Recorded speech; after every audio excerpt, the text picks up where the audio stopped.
우리 삶을 누군가가 지켜보고 있는 줄 믿습니다. 노동의 현장이 너무 힘들지만 우리가 그곳에 있어야 하는 분명한 이유가 있는 줄 믿습니다. 하나님께서는 그 현장에서 우리가 부르심에 충실한 삶을 살기 원합니다. 그 부르심에 충실한 삶 첫 번째는 무엇이었습니까? 잘하는 것이었습니다. 그 수많은 노예 중에 요셉은 가장 눈에 띄는 잘하는 한 사람이었습니다. 그래서 이 보디발은 요셉에게 자신의 가정의 모든 소유를 위탁했습니다. 그리고 감옥에서도 그 감옥의 모든 죄수와 그 재반 사무 행정을 다 맡겼습니다. 그리고 요셉에게 검사를 하지 않았다고 성경은 분명하게 이야기를 하고 있습니다. 이 요셉에게 전권을 맡겼다는 것에 대한 의미는 무엇이었습니까? 요셉이 그냥 종이 아니라 청지기였다는 겁니다. 이 청지기는 누가 보건 보지 않건 검사를 하든 하지 않던 그것이 나에게 보상으로 돌아오지 않는다고 해도 항상 자기가 옳다고 생각하는 것을 선택하는 태도가 바로 이 인테그리티, 청지기의 자세였습니다. 여러분, 자메이카의 출신의 이주 노동자였던 어떤 한 흑인이 있었습니다. 가난한 어린 시절을 보내면서 늘 일자리를 구하다가 콜라 공장에서 바닥에 그 콜라가 이렇게 흘려지면 그걸 닦는 알바를 하게 됐다는 거예요. 근데 어느 날 콜라 50개를 담고 있었던 상자가 탁 쓰러져 가지고 유리 파편이 막 바닥에 막 뒤덮여 있고 막 콜라는 막 쏟아져 있고, 그런데 모든 사람들이 그 현장을 보고서도 모른 채 하고 다 지나갔더라는 거예요. 근데 이 흑인 친구 한 명만 그걸 유리 파편을 다 줍고 바닥을 다 닦아내는 것을 우연히 공장장이 보게 되었대요. 그래서 야, 이번 알바가 끝나면 1년 후에도 너를 다시 채용해 줄게 하고 약속을 했다고 해서 1년 후에 찾아갔더니 청소 업무를 맡기는 게 아니라 음료를 주입하는 일을 맡게 되고 나중에는 그 음료 주입 파트의 부책임자가 되었다고 합니다. 이 사람이 누군지 아십니까? 아프리카계 미국인 최초로 미국 국무장관이 된 콜린 파월의 이야기입니다. 우리가 아주 작은 일에서, 그 작은 부르심에서 나는 누구인가는 결국 하나님이 나를 어떻게 쓰시는가로 연결되더라는 거예요. 그래서 우리는 더 궁극적인 자세로 어떻게 해야 된다고 했습니까? 주께 하듯 하라. 이 모든 것이 하나님께 하는 것처럼, 하나님의 일인 것처럼, 그 상사에게 하는 그 태도가 하나님에 대하듯이 하는 것, 그것이 바로 기독교인이 이 세상 속에서 살아가야 되는 삶의 태도였습니다. 근데 여러분, 그 요셉이 그 과정에 충실한 삶을 살 결과 어떤 일이 발생했습니까? 여호와께서 요셉을 위하여 그 애굽 사람의 집에 복을 내리심으로 여호와의 복이 그의 집과 밭에 있는 모든 소유에 미치게 되었다고 이야기하고 있습니다. 요셉 때문에 그가 머무른 곳이 기름지게 되고 풍요롭게 되고 복을 받게 되는 것입니다. 그런데 여기서 더 중요한 결과는 무엇이었습니까? 그의 주인이 여호와께서 그와 함께 하심을 보며 또 여호와께서 그의 범사에 형통하게 하심을 보았더라. 그런 우리의 삶, 하나님과 동행하며 충실하게 살아가고 있는 그 삶을 통해서 하나님이 우리의 삶 가운데 역사하시는 그 무언가, 그 삶의 그 풍요함이 결국은 이 세상 사람들에게 보여지고 그들이 이렇게 고백하게 된다는 거예요. 내가 여호와 하나님께서 너와 함께 하시는 걸 보았다, 여호와 하나님께서 너에게 복을 주시는 걸 보았다 라는 그런 이야기가 결국 우리의 삶을 통해서 이 세상 사람들이 그들의 입술로 고백하게 되어지는 인생이 될 줄 믿습니다. 여러분, 그 영화 타인의 삶에서 예수가 그 드라이만의 삶을 24시간 동안 감청하던 이 비즐라는 사람이 그의 인생에 완전히 감화되어서 결국 그의 편에 서게 되었던 것처럼 저와 여러분의 삶은 누군가에게 엄청난 영향을 끼칠 수 있는 줄 믿습니다. 이 사람의 인생을 보고도 하나님이 없다고 할 사람이 있어. 그것이 저와 여러분이 이 세상 속에서 들어야 될 진정한 평판인 줄 믿습니다.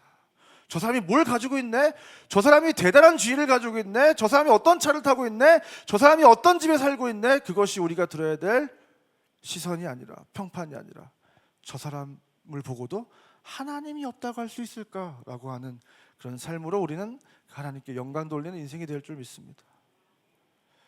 여러분, 이렇게 우리는 세상 속의 그리스도인으로 살아갑니다. 그런데 우리가 이 세상 속에 열심히 일하는 것만으로도 사실은 누군가에게 영향을 끼칠 수 있어요. 1815년 어느 봄날 스코틀랜드 강가에서 한 여인이 죽기를 결심하고 뛰어들려고 합니다. 여러분 18살밖에 안 된 여인이었고 아이가 둘이나 있었어요. 근데 왜 이 여인이 죽으려고 강에 뛰어들려고 했을까요?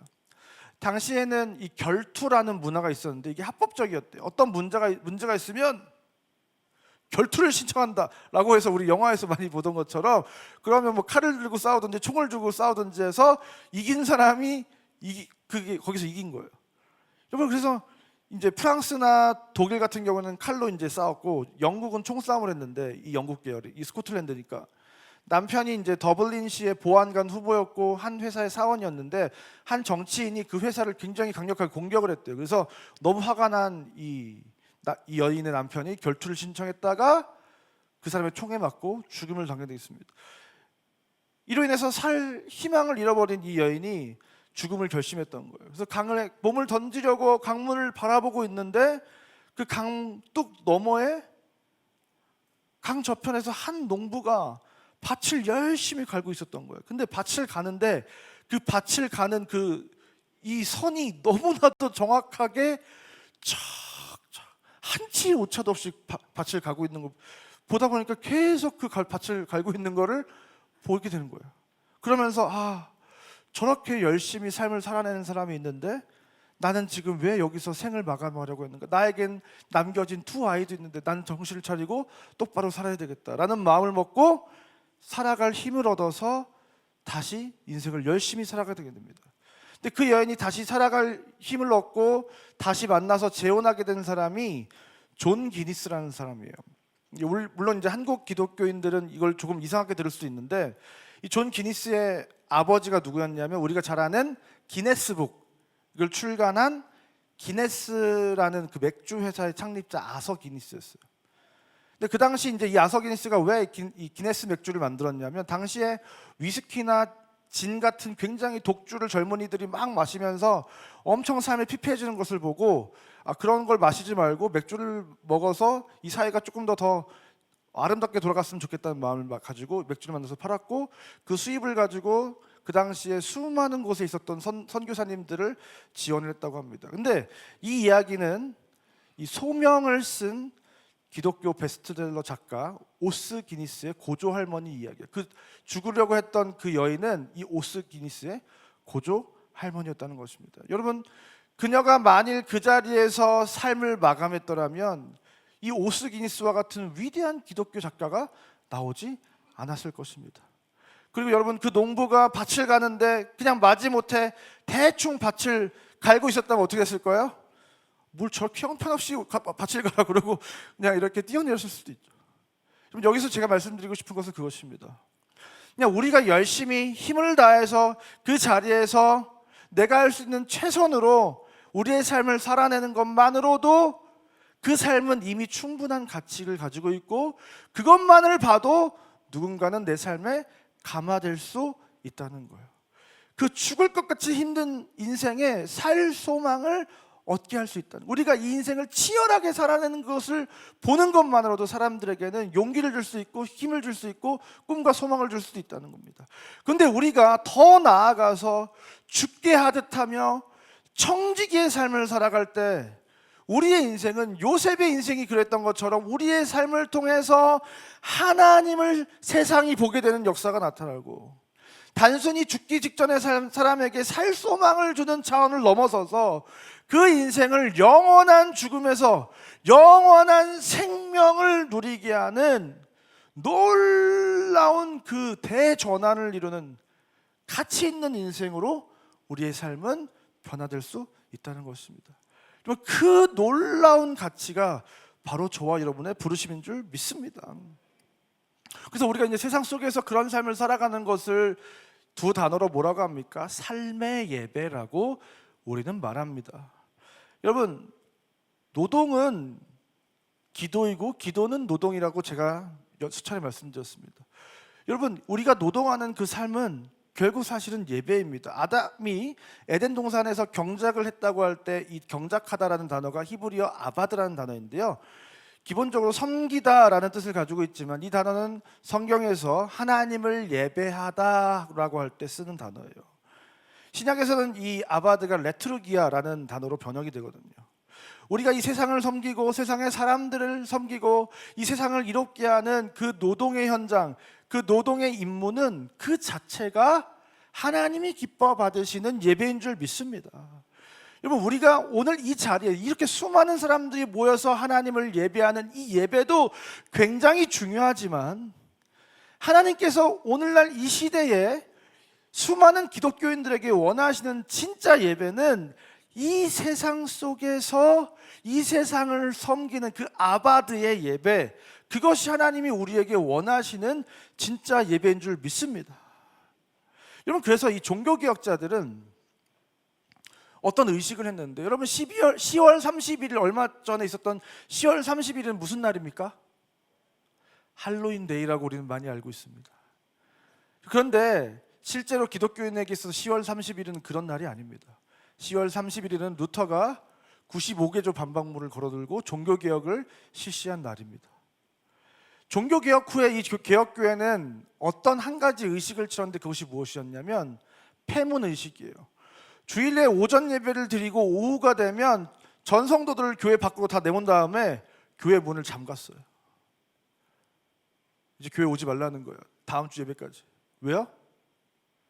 주일에는 우리가 천국을 예표하는 이 교회에 나와서 예배를 했다면, 주중에는 내가 거하는 이 세상 한복판이 내가 예배할 처소이고 이곳이 아니라는 거예요. 그곳에서 내가 성전이 되고 내가 제사장이 된다는 분명한 정체성을 그 종교개혁기의 사람들에게 심어주기 위해서 루터는 주일날 예배가 끝나면 교회당 문을 걸어 잠갔다는 거예요. 여기서 예배드릴 생각하지 마. 삶에서 예배드려. 그것이 루터의 정신이었습니다. 그래서 루터는 종교개혁의 가장 핵심 단어 중에 하나가 무엇입니까? 만인 제사장입니다. 베드로전서 2장 9절을 우리가 너무나도 잘 알고 있습니다. 그러나 너희는 택하신 족속이요 왕 같은 제사장들이요. 여러분, 교회에 있는 목사님들만 제사장의 삶을 살아가는 게 아닙니다. 여러분, 이 세상 속에서 살아가는 성도 역시 이 세상에서 제사장의 삶을 살도록 부르심을 받았다는 거예요. 세상에서 그 노동의 현장에서, 삶의 현장에서 이 세상과 세상에 있는 사람들을 섬기고 그 세상과 하나님의 나라를 연결하고 세상 사람들과 하나님을 연결하는 제사장, 폰티펙스, 브릿지 빌더스, 세상 나라와 사람, 이 세상을 하나님의 나라를 연결하는 그 다리를 놓는 사람들, 그 제사장으로서 하나님은 저와 여러분을 부르신 줄 믿습니다. 그것이 이 종교개혁의 핵심인 만인 제사장입니다. 그래서 우리는 제사장으로서 그의 기이한 빛에 들어가신 자의 아름다운 덕을 선전하게 하려 하심이라. 우리가 이 세상에서 우리는 이제 그 하나님이 어떤 분이신지, 그 하나님이 얼마나 놀라우신지, 그 하나님의 능력과 영광과 지혜와 그 부유함과 그 은혜와 긍휼하심이 얼마나 놀라우신지, 그 사랑은 얼마나 무한한지 우리의 모든 것을 쥐어짜서 그것을 보여내야 되는 사람들인 줄 믿습니다. 그것을 통해서 세상은 영원한 생명을 얻을 수 있다는 거예요. 여러분, 우리가 이제 이 세상을 살아간다는 것을, 이 세상 속에 살아간다는 것을 이해하려면 이 어거스틴의 이 두 도성을 이해해야 됩니다. 어거스틴은 두 도성이 있다고 말합니다. 그것은 무엇이냐면, 첫 번째 우리가 너무 잘 아는 하나님의 도성, 다른 하나는 이 지상의 도성이 있다고 얘기합니다. 근데 문제는 무엇이냐면 이 두 도성이 분리되어 있는 것이 아니라 지금 이 땅에 이 두 도성이 혼재되어 있다는 거예요. 그러니까 우리가 이 세상을 살아가면서 내가 하나님의 백성인지 이 땅의 백성인지 막 헷갈리는 삶을 살아갈 수밖에 없는 것이죠. 그런데 이 두 도성을 구분하는 한 가지 기준이 있는데, 그것은 사랑이라고 얘기했어요. 그래서 이 세상의 도성을 살아가는 사람은 자기를 사랑하면서 살고, 이 하나님의 도성을 살아가는 사람은 하나님을 사랑하고 이웃을 사랑하면서 살아간다는 거예요. 그러니까 우리는 하나님의 나라의 백성, 이 하나님의 도성에 속한 사람이기 때문에 이 세상에 발을 딛고 살아가지만 그 하나님의 도성의 사람으로서 하나님을 사랑하고 이웃을 살아가는 삶을 실천하면서 살아가는 사람들이라는 것이죠. 여러분, 이 세상 속에 살아가는 그리스도인의 모습을 어떤 목사님이 이렇게 말씀하시더라고요. 이 물에 뭐가 떠 있습니까? 둥둥? 여러분, 그렇죠. 배가 떠 있잖아요. 여러분, 사람이 떠 있으면 위험합니다. 이 배는 어디에 있죠? 주로 강이나 바다, 물 위에 있는 거예요. 여러분, 마치 이 물과 배가 이 성도가 세상 속에 있는 모습과 같다는 거예요. 물은 세상이고 성도는 그 물 위에 떠 있는 배와 같다. 이 성도와 물은 사실 이 세상 가운데 뗄래야 뗄 수 없는 물과 반드시 맞닿아야만 하는 존재라는 겁니다. 이 성도는 이 세상 속에 반드시 머물러야 하는 존재로 하나님께서 그 존재 자체를 설정하셨어요. 그런데 이 배의 정체성은 무엇입니까? 배는 물 위에 뜨도록 창조됐다. 어떤 분은 목사님 잠수함도 있습니다. 아니요, 수정을 하겠습니다. 그래서 물에 뜨든지 물 속에 있든지 물과 접촉하지만 한 가지 중요한 건 무엇입니까? 물이 배에 들어오면 된다, 안 된다? 안 된다는 거예요. 물이 새거나 물이 배에 침투하면 안 된다. 세상과 죄가 우리 인생 가운데, 성도들의 가운데 침투하면 안 된다. 물과 맞닿아 살지만 물이 들어와서는 안 되는 존재. 물이 들어오면 어떻게 되는 거예요? 우리는 물속으로 침몰되는 겁니다. 이것이 이제 세상 속의 기독교인의 존재 양태라는 거예요. 여러분, 이 삶의 현장에서 우리는 이 세상과 맞닿아서 살아갑니다. 그러나 세상이 우리를 침투하게 해서는 안 되는 존재라는 거예요. 그것이 오늘 저와 여러분이 함께 나눌 말씀이에요. 그것을 한 단어로 성경은 뭐라고 이야기합니까? 거룩이라고 말하는 거예요. 여러분, 야곱의 삶은 어땠습니까? 야곱은 태생적으로 굉장히 힘든 인생이에요. 쌍둥이로 태어났어요. 쌍둥이 동생으로 태어났습니다. 억울해요. 태어났을 때부터 경쟁과 열등감을 가지고 살았고, 내가 진짜 1초 늦게 10초 늦게 태어났다는 것 때문에 장자권을 상실했어요. 그래서 속임수와 거짓으로 형의 장자권을 뺏어가지고 팥죽 한 그릇에 자기를 형이 막 죽이려고 하니까 도망가서 삼촌 라반의 집에서 20년간을 이주 노동자의 삶을 살아야 했습니다. 근데 여러분, 이 삼촌 라반의 집에 갔다 여러분 어떻게 했어요? 여러분 주변에 친척이 어떤 문제로 인해서 우리 집에 얹혀 살게 되면 어떻겠어요? 잘해줘야 돼요? 안 잘해줘야 돼요? 잘해줘야죠. 근데 솔직히 어때요? 불편해요? 안 불편해요? 조금은 불편할 수 있죠. 근데 옛날 우리 대한민국에서 막 다 그랬잖아요. 서울에 한 명만 올라가 있으면 어떻게 되는 거예요? 줄줄이 식구들이 다 올라가지고 그 쬐끄만 집에 막 10명, 20명이 막 살면서 막 시동생들 막 밥해주고 막 난리도 아니었잖아요, 사실. 근데 이제 삼촌 라반은 어땠습니까? 이 만행을 막 저지른 거예요. 여러분, 야곱도 보통 내기가 아니었는데 라반은 상상을 초월해요. 창세기 31장 40절부터 41절 다 같이 읽도록 하겠습니다. 시작.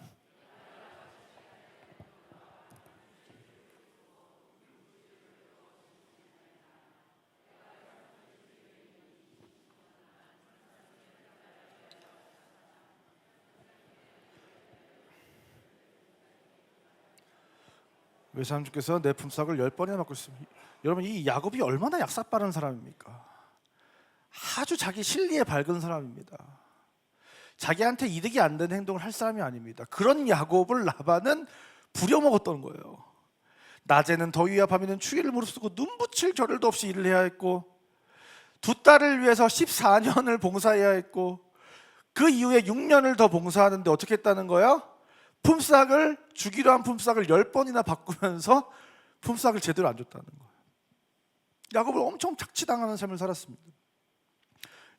그런데 여러분, 야곱이 그 20년 동안 어떻게 살았던 거예요?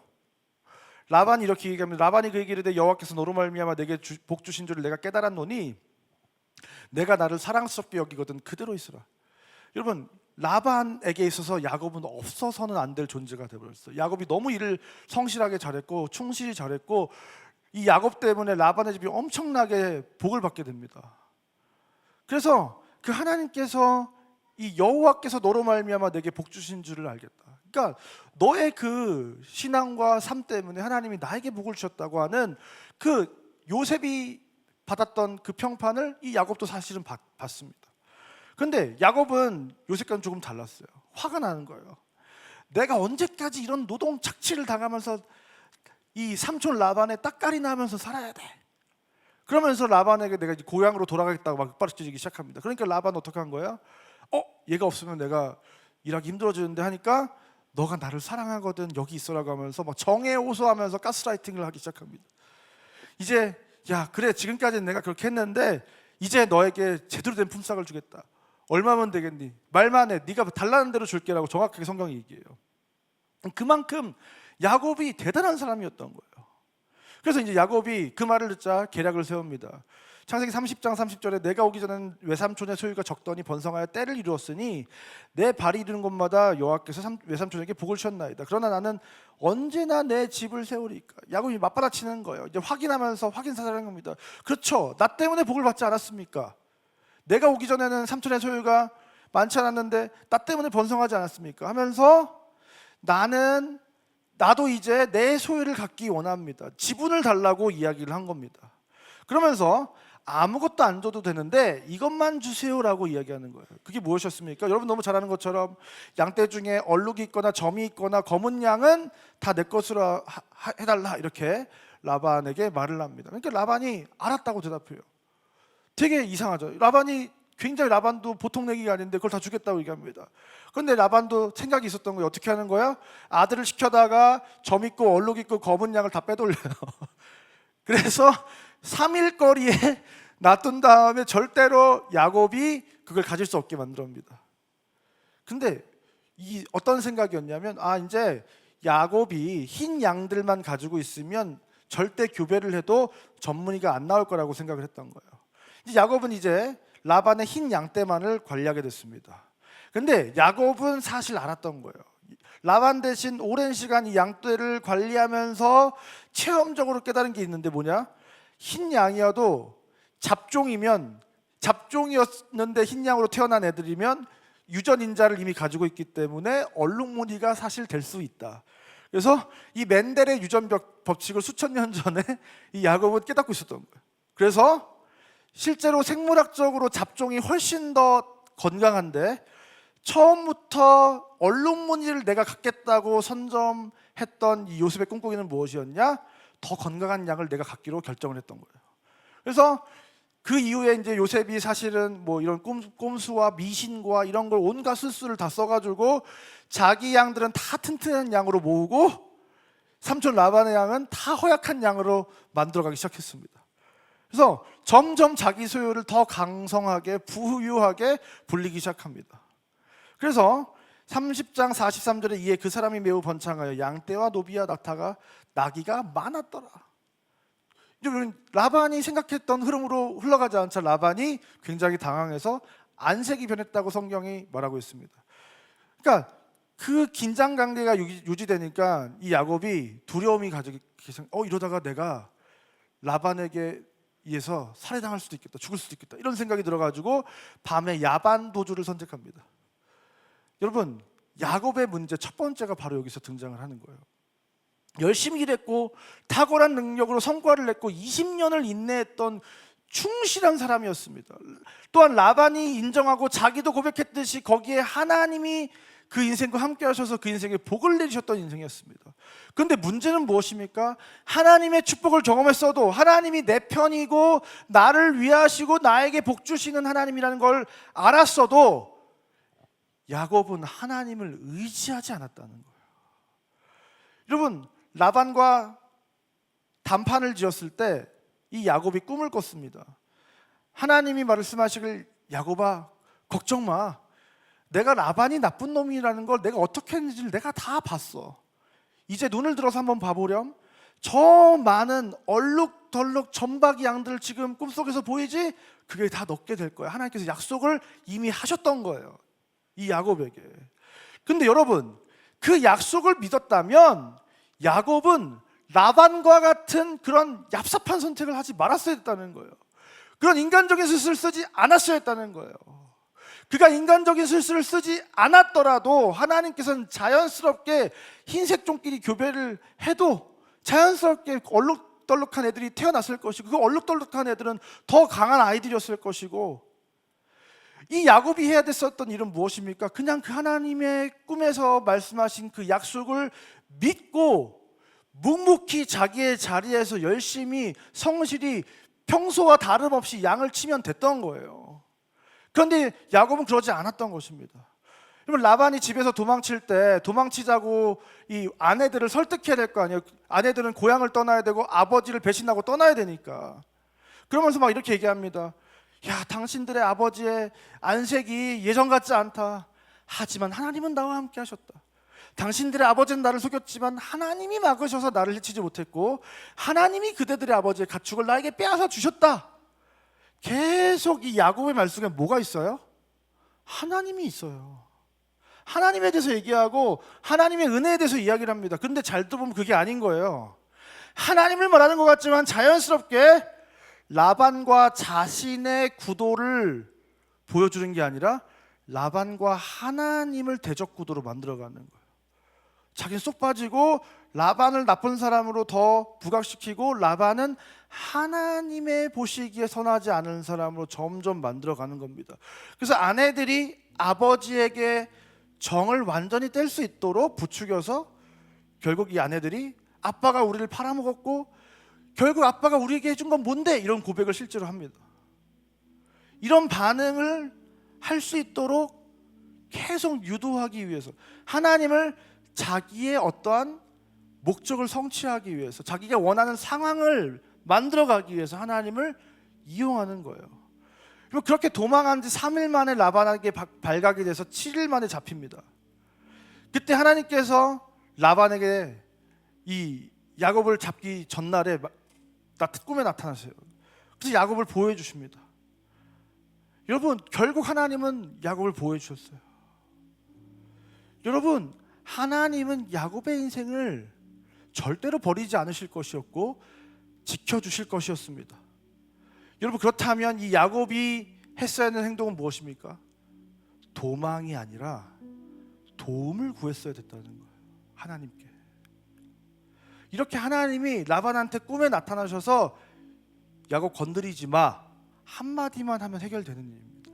근데 야곱은 하나님께 도움을 구하는 인생이 아니라 도망, 자기 스스로 판단에 의해서 도망을 선택하는 인생이었다는 거예요. 여러분, 이렇게 자기의 판단으로 스스로 자기 삶의 문제를 해결하려고 하니까 하나님의 일하심을 스스로가 차단하고 막게 되는 거예요. 여러분, 정말 하나님의 이야기 많이 하고 막 신앙인인 것 같지만 어떤 결정에 있어서 하나님과는 전혀 무관한 그저 자기의 판단으로 자기 맘대로 이 야곱은 결정했다는 것. 야곱의 두 번째 문제는 무엇입니까? 노동을 오직 보상의 개념으로만 생각했다는 거예요. 라헬을 얻기 위해 노동하고 내 소유를 갖기 위해 노동을 하고 결국 그렇게 쌓은 그 모든 소유 나중에 어떻게 되는 거예요? 형 에서를 만날 때 형한테 다 갖다 바치는 거예요. 형을 진정시키기 위해서. 아무것도 다 소용이 없었던 거예요. 모든 걸 다 잃게 되었습니다. 야곱의 문제 세 번째는 무엇입니까? 야반 도주를 할 때 생각을 해보세요. 도망을 할 거면 어떻게 해야 돼요? 우리가 도망을 간다, 야반 도주를 한다는 건 뭐예요?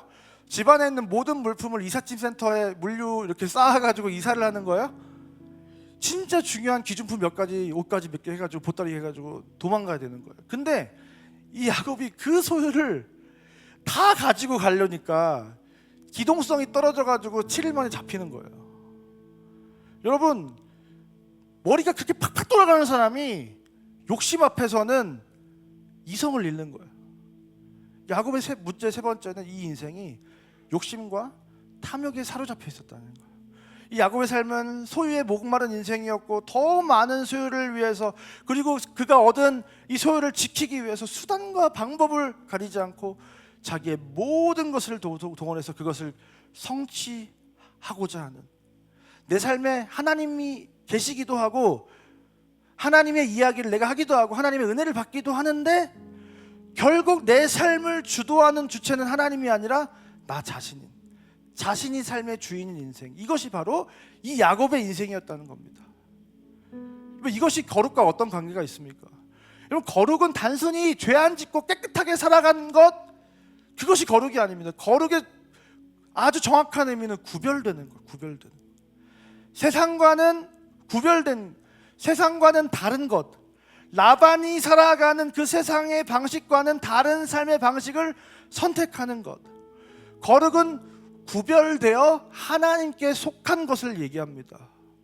제사장은 구별되어 하나님께 속하여 성소와 지성소에 들어가는 자인 거예요.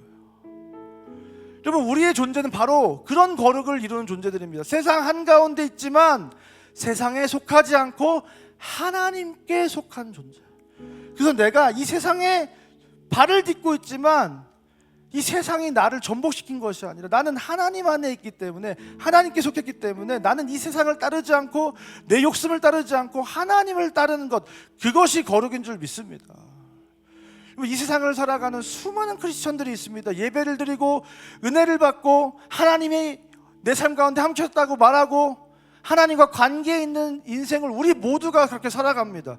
하지만 그 하나님과 관계에 있는 인생도 둘 중에 하나라는 거예요.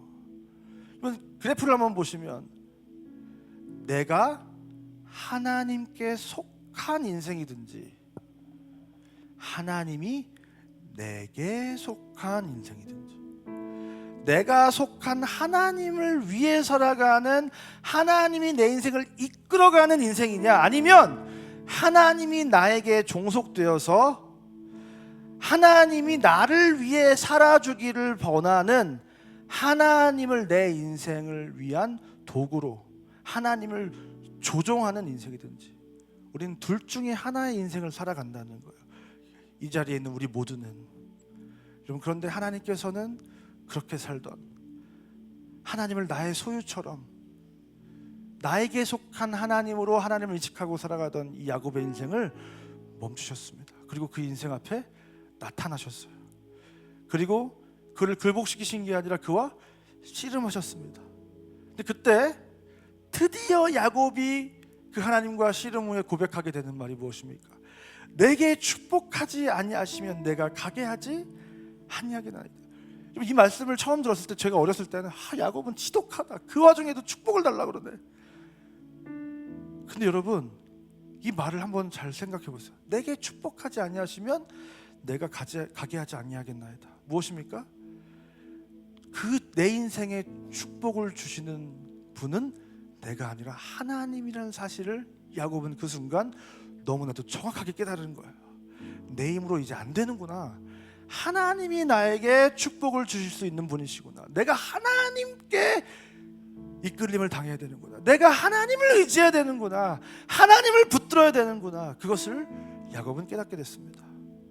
자신의 머리와 씨름하는 것이 아니라, 나의 원수와 씨름하는 것이 아니라, 야곱은 이제 하나님과, 하나님의 옷자락을 붙잡고 하나님과 씨름하는 인생으로 거듭나게 되었습니다. 사랑하는 상국의 성도 여러분, 기를 쓰고 온 힘을 다해 이 인생을 살아내려고 해도 나아지는 것이 없고 늘 제자리인 것 같은 우리 인생 가운데, 먹고 살기 위해서 그 발버둥치는 야곱의 인생과도 같은 우리의 그 처절한 노동의 현장 가운데, 오늘 이 말씀을 기억하는 저와 여러분 되시길 주님으로 축원드립니다. 지금껏 내가 내 손을 움켜쥐고 내 힘을 의지하고 살았다면 오늘 시간, 내게 축복하지 않으시면 내가 가게 하지 아니하겠나이다. 그렇게 하나님의 옷자락을 붙잡는 인생으로 변화되는 놀라운 은혜가 오늘 이 시간에 있기를 주님으로 축원드립니다. 그래야 내 생각을 넘어, 내 계획을 넘어, 내 힘을 넘어 더 크고 놀라운 일을 우리 인생 가운데 예비하신 그 야곱을 이스라엘로 만들어서 새로운 인생을 살게 하시는 그 하나님의 크고 비밀한 역사가 저와 여러분의 인생 가운데 펼쳐지는 그 새로운 삶을 시작하는 저와 여러분 되시길 주님의 이름으로 축원합니다. 오늘 시간 다 같이 자리에 일어나셔서 함께 찬양하겠습니다.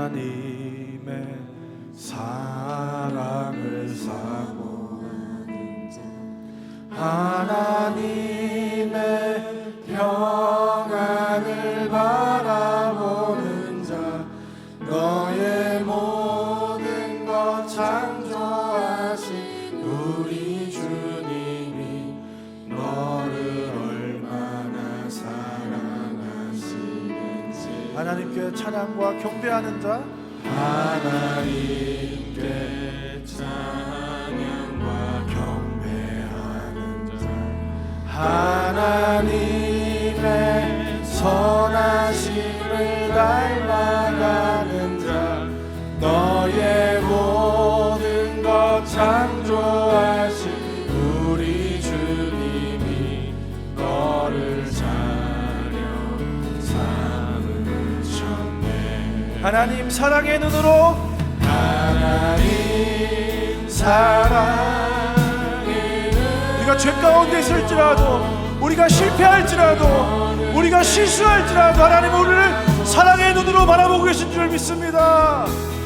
하나님 인자, 하나님은 오늘 이 시간 우리의 그 부르짖음을 듣기 원하신 줄 믿습니다. 하나님을 찾는 우리가 되길 원하신 줄 믿습니다. 어두움에 밝은 빛을 비춰주시고 너의 작은 신음에도 응답하시니 너는 어느 곳에 있든지 주를 향하고 주만 바라볼. 하나님 사랑의 눈으로, 하나님 사랑의 눈으로 너를 어느 때나 바라보시고 하나님 인자한 귀로서 언제나 너에게 기울이시니 어둠에 밝은 빛을 비춰주시고 너의 작은 신음에도 응답하시니 너는 어느 곳에 있든지 주를 향하고 주만 바라볼. 눈을 들어 주를 보라. 눈을 들어 주를 보라. 내 모든 염려 주께 맡겨라. 슬플 때에 주님의 얼굴 보라. 사랑의 주님 안식 주리라. 이번 한 주간 설교를 쓰는데 이제 설교 개요를 작성하고 1대지, 2대지, 3대지를 만들었는데 설교를 쓰다 보니까 1대지에서 끝났어요. 그래서 1대지를 마무리하려고 하는데 마무리가 안 되는 거예요. 근데 하나님께서 그 설교를 쓰려고 막 수고하고 애쓰는 나의 모습이 어쩌면 야곱과도 같구나라는 생각을 하게 하셨어요. 아 그래, 하나님을 의지해야지, 하나님의 지혜를 구해야지 하는데 터키 선교사님한테 문자가 왔어요. 이 터키에 선교사님을 돕던 핵심 그 리더십인 알레이나 자매가 있는데, 이 자매가 어머니와 여동생을 데리고 터키에서 열린 기독교 여성 그 수련회에 갔다 와서 큰 은혜를 받고 온 동네를 다니면서 막 전도를 하고 하나님의 그 사랑을 막 전하고 있었다는 거예요. 근데 그거를 알게 된 이 알레이나 자매의 시댁에서 시댁 식구들이 격분을 하고 이 가족들을 다 전부 호출을 해서 지금 시댁에 방문하러 가는 길이라고 기도를 해달라고 연락이 온 거예요. 여러분, 이 시댁 식구들이 아주 엄격한 보수적인 무슬림들, 바로 얼마 전에 메카에 성지 순례를 갔다 왔던 그런 사람들이라는 거예요. 여러분, 그렇게 해서 끌려가게 되면 잘못하면 내가 예수를 믿고 있다는 그 사실 때문에 이 자매는 죽을 수도 있어요. 여러분, 이 세상 속에서 이들의 신앙과 우리의 신앙은 같은 신앙입니까? 예수 그리스도가 내 생명도 아깝지 않은 그 무엇과도 바꿀 수 없는, 그 어떤 위협에도 굴하지 않는 내 인생의 유일한 갈망이요 목적이요 예수님이 진짜 우리의 주인이십니까? 우리는 죽음 앞에서도 두려움 없는 믿음을 가진 자들입니까? 아니면 아주 작은 어려움에도 하나님이 내 삶에 함께 하시는가? 하나님을 의심하고 의문하는 자들입니까? 여러분, 저와 여러분 진짜입니까? 가짜입니까? 우리는 야곱입니까? 이스라엘입니까? 오늘 이 시간 기도할 때 주님, 우리가 그 하나님을 내 소유로 삼고 내 필요에 이용하는 그 미신적인 인생을 청산하게 하여 주시옵소서. 이제 그 하나님이 내 인생의 주인 되시고 내가 이제 그 하나님의 이끄심을 받고 그 하나님이 아니면 살아갈 수 없는 내 인생의 존재의 유일한 이유 갈망이 되는 인생이 되게 달라고 시간 주님을 부르고 간절히 기도하겠습니다. 주여, 주여, 오 하나님 감사합니다. 오늘도 이 말씀 앞에 우리가 서게 하시니 감사합니다. 이 말씀으로 우리 인생 가운데 계시하시는 하나님 감사합니다. 하나님, 오늘 이 시간 우리 인생 가운데에 하나님, 내가 하나님을 소유하고 하나님을 내 인생을 위해 조종하고 이용하려고 했던 그 야곱과 같은 삶을 살았던 우리 인생, 그 탐욕이 우리 인생의 주인이고 내 갈망이, 내 욕심이 내 탐욕이 인생의 주인이었던 하나님, 그것을 지키기 위해 하나님을 이용했던 하나님, 그 어리석은 인생을 이제 정선하기 원합니다. 하나님, 그 무엇과도 바꿀 수 없는 예수 그리스도의 그 생명의 위험 앞에서도 하나님, 그 예수 그리스도를 몰랄 수 없는 하나님 진짜 믿음을, 하나님 그 이스라엘의 믿음을, 하나님 그 믿음을 결합하여 주시옵소서. 하나님, 이제 우리가 그 하나님의 우리 인생의 주인으로 삼고 하나님의 인도하심과 이끄심을 받고 하나님 되게 축복하는 연습을 파괴하지 않겠나이다. 하나님, 우리 인생의 문제를 하나님의 손에 맡기오니 그 하나님의 인도하심을 받는 놀라운 인생을 살고 주님 안에서 기쁨으로 지금 한 번 더 기도할 때 하나님, 그 터키 땅에 그 하나님을 사랑해서 그 하나님을 갈망해서 죽음 앞에서도 신앙을 지키는 그 자매의 인생을 기억하여 주시옵소서. 그 인생 가운데 그 하나님을 향한 그 신앙이 다니엘을 그 사자굴에서 보호하셨던 그 하나님의 은혜로 함께 하셔서 끝까지 그 믿음을 지키고 예수 그리스도 안에서 승리하는 인생 되게 해달라고 지금 다 같이 기도하겠습니다. 오 하나님 감사합니다. 이 전 세계에서 예수 그리스도를 믿는 믿음 때문에 죽음의 위협을 당하고 하나님, 그 죽음의 위협 앞에서도 예수 그리스도의 이름을 부인하지 않고 예수 그리스도의 그 놀라운 사랑을 끝까지 증거하는 그 인생 가운데에 오 하나님, 오늘 이 시간 하나님 그 인생을 기억하셔서 하나님 사자굴에서 다니엘을 모셨던 그 하나님께서 그 인생을 지키시고 보호하셔서 하나님 끝까지 믿음을 지키며 하나님 승리하며 하나님 그 인생을 통하여 하나님의 놀라운 복음이 십자가의 사랑에 전파되게 되는 그 놀라운 역사가 하나님 이 땅의 끝가운데 일어나게 하여 주시옵소서. 하나님, 우리도 그것을 바라보며 하나님, 내 믿음은 어디에 있는지, 내 믿음은 정말 진실한지 그 하나님의 그 불꽃불에 그 연단 앞에 나는 불신불이 가지고 있는지, 나는 전국과 같이 진실한 믿음을 가지고 있는지 돌아보게 하셔서 하나님, 우리도 이 땅에서 그런 삶을 살아감으로 놀라운 생명의 역사가 하나님 이 땅에 펼쳐지는 그 새날이 있게 하여 주시옵소서. 눈을 들어 주를 보라, 내 모든 염려 주께 맡겨라. 슬플 때에 주님의 얼굴 보라, 사랑의 주 임하신 주리라. 아멘. 자리에 앉으실 때 이렇게 인사했으면 좋겠습니다. 나는 하나님께 속했습니다. 하나님이 우리 인생을 이끄십니다. 아멘. 그 하나님을 향한 마음을 담아서 오늘 준비한 예배를 하나님께 봉헌하도록 하겠습니다.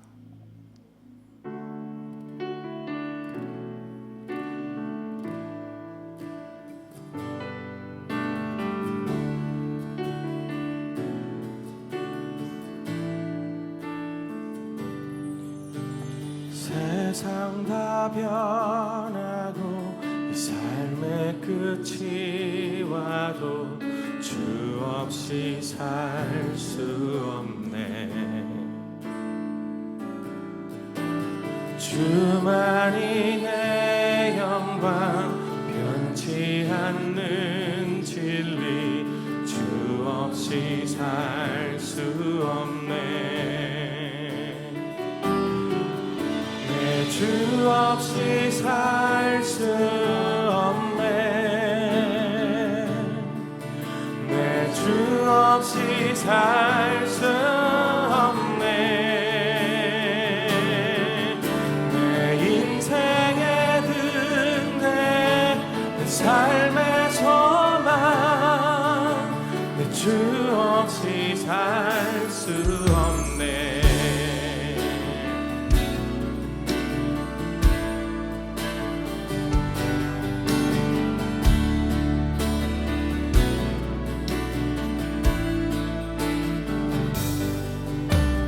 좋으신 아버지, 진실하신 친구, 주 없이 살 수 없네.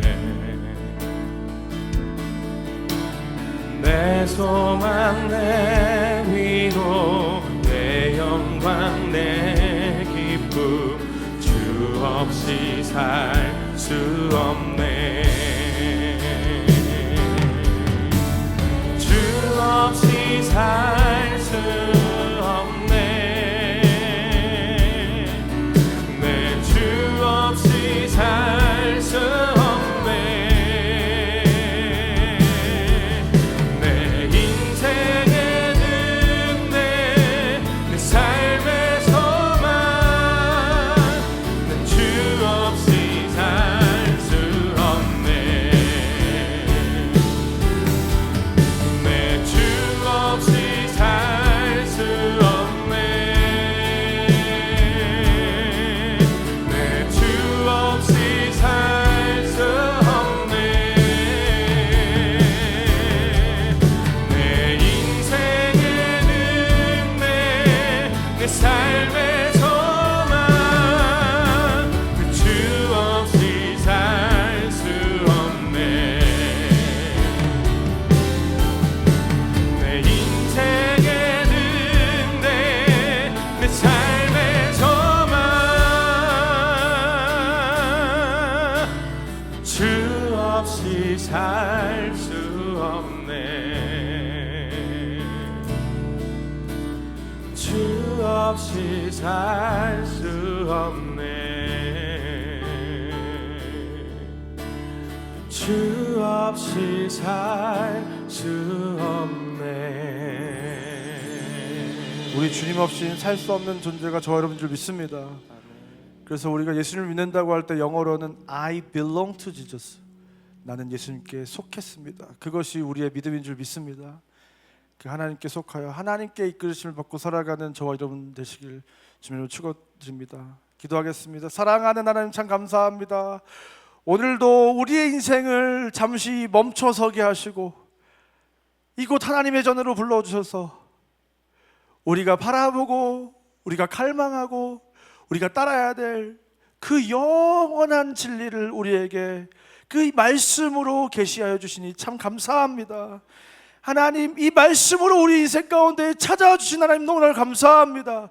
그 야곱의 인생, 거짓말장의 인생, 속이는 자의 인생, 자기 힘으로 살아가려고 하는 인생, 스스로 삶을 선택하는 인생, 그 인생, 그 야곱의 인생과 같은 우리의 인생을 오늘 이 시간 이 자리로 멈춰주시고 계시하여 주시고 우리로 나를 축복하지 아니하시면 내가 가게 하지 아니하겠나이다, 하나님을 붙드는 인생으로 우리가 그렇게 고백할 수 있도록 인도하신 하나님 감사합니다.